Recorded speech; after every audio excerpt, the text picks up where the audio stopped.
tomto videu si ukážeme, ako uháčkovať dlhý stĺpik. Prácu začneme háčkovaním reťazky. Podrobný postup, ako reťazku uháčkovať, nájdete v samostatnom videu. Uháčkujeme si 11 reťazkových očiek.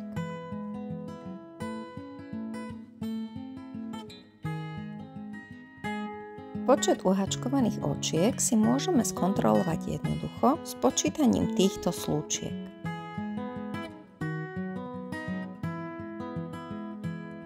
Teraz budeme pokračovať háčkovaním dlhých stĺpikov. Priacu si necháme napnutú na ukazováku a uháčkovanú reťazku si prichytíme medzi palec a prostredník.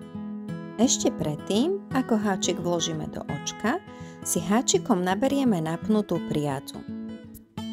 Teraz háčik vložíme do druhého očka od háčika. Háčikom si opäť naberieme napnutú priacu a prevlečieme späť dopredu pred reťazku. Momentálne môžeme vidieť na háčiku nahodené 3 očká. Háčikom si opäť naberieme napnutú priacu a prevlečieme ju cez prvé 2 očká na háčiku. Ako môžeme vidieť, na háčiku nám teraz ostali nahodené 2 očká. Háčikom opäť naberieme napnutú priacu a prevlečieme ju cez zvyšné 2 očká, ktoré sme mali na háčiku. Teraz máme uháčkovaný prvý dlhý stĺpik. Pokračujeme v háčkovaní dlhých stĺpikov. Do každého očka reťazky uháčkujeme jeden dlhý stĺpik.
Na konci rady máme uháčkovaných 10 dlhých stĺpikov.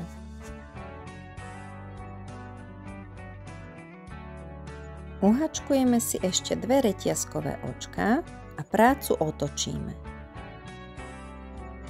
Teraz budeme pokračovať druhou radou. Ak sa pozrieme na uháčkovanú prácu zhora, môžeme vidieť, že každé očko je zložené z 2 priací. Priacu, ktorá je bližšie k nám, nazývame predná nitka a priacu, ktorá je ďalej od nás, nazývame zadná nitka. Pri háčkovaní klasických dlhých stĺpikov si budeme naberať prednú aj zadnú nitku súčasne. Háčikom si naberieme napnutú priacu a teraz háčik vložíme pod obe nitky, prednú aj zadnú, a háčikom si opäť naberieme napnutú priacu a cez toto očko ju pretiahneme naspäť dopredu. Na háčiku máme opäť nahodené 3 očká. Háčikom si naberieme napnutú priacu a prevlečieme cez prvé 2 očká na háčiku. Teraz háčikom opäť naberieme napnutú priacu a prevlečieme ju cez zvyšné 2 očká na háčiku. Takto pokračujeme v háčkovaní dlhých stĺpikov do konca rady. Vždy na konci rady uháčkujeme ešte 2 reťazkové očká a prácu si otočíme.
Ak máme uháčkovaný potrebný počet riadkov, prácu si ukončíme pevným okom.